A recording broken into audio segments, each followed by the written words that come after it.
teman-teman terkasih, perkenalkan nama saya Angelina Luban Gaol, NRP 1904075, kelas 2H, Prodi Pekerjaan Sosial dengan kakak mentor Kak Indi dan juga Kak Amanda. Di sini saya akan membawakan chapter 34 yang berjudul Berpikir Seperti Seorang Hamba atau Pelayan dengan Nats Filipi 2 ayat 5. Hendaklah kamu dalam hidupmu bersama menaruh pikiran dan perasaan yang terdapat juga dalam Kristus. Nah, untuk menjadi seorang pelayan yang dibutuhkan adalah suatu perubahan mental atau suatu perubahan yang terjadi dalam sikap kita. Allah lebih mementingkan mengapa kita melakukan sesuatu daripada apa yang kita kerjakan. Oleh sebab itu, sikaplah yang terpenting daripada apa yang kita capai. Nah, sesuai dengan tema yang saya bawa yaitu berpikir seperti seorang hamba atau pelayan.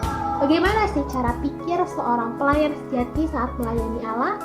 Para pelayan sejati melayani Allah dengan cara pikir yang mengandung 5 sikap.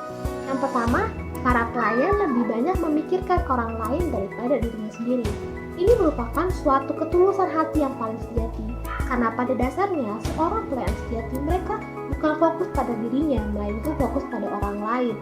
Nah, tapi tidak jarang juga para pelayan yang zaman sekarang mereka bukan melayani orang lain, melainkan melayani dirinya sendiri.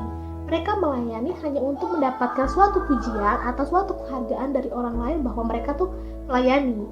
Nah, tidak jarang juga bahwa pelayanan ini juga dimanfaatkan oleh beberapa orang atau kebanyakan orang sebagai sarana untuk bernegosiasi dengan Allah. Misalnya, ya Tuhan, aku akan melayani Engkau, aku akan mengikuti apa yang Engkau firmankan apabila Engkau mengabulkan doaku. Ini bukan merupakan suatu pelayanan sejati, melainkan suatu pelayanan yang dimanipulasi.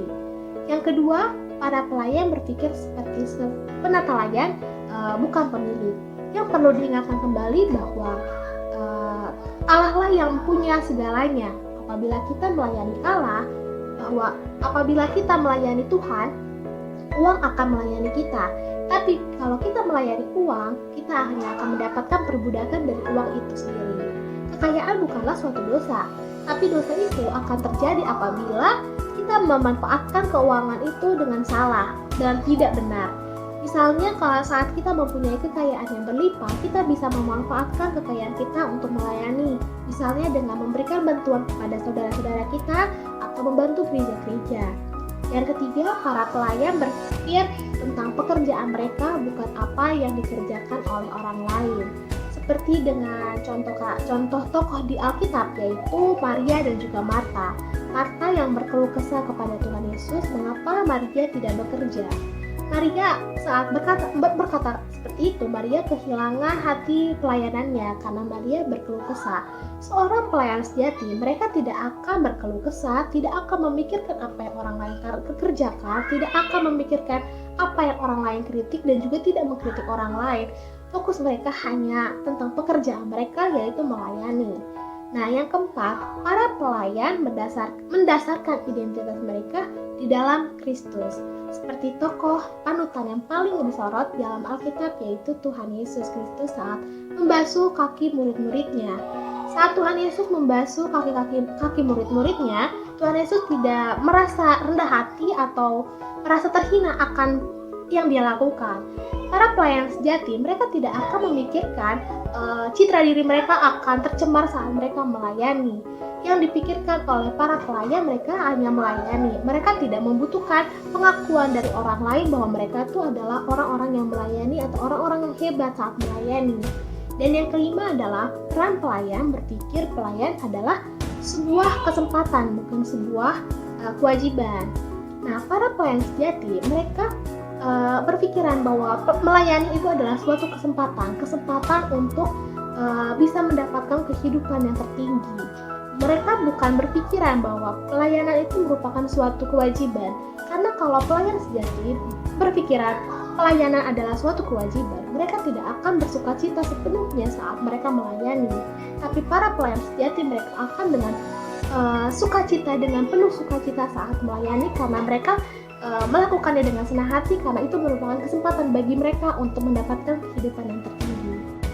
Nah, dari materi yang sudah saya sampaikan, saya mengambil satu artikel yang dipublikasikan oleh Manado.Post.id tanggal 13 Juli 2020 dengan headline Kisah Seorang Pendeta Ansroni Dajo yang melayani pasien dan jenazah COVID-19. Ia telah melayani 9 pasien positif dan 13 jenazah korban COVID-19.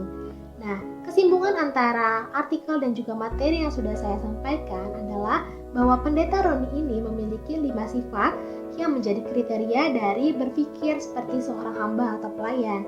Jadi Pendeta Roni ini tidak memikirkan dirinya sendiri, dia memikirkan orang lain, dia berpikir seperti penata layan, dia tidak memikirkan apa yang orang lain katakan tentangnya, dia percaya diri saat dia melayani, dan dia menganggap bahwa pelayanannya ini merupakan suatu kesempatan untuk mendapatkan kehidupan yang tertinggi.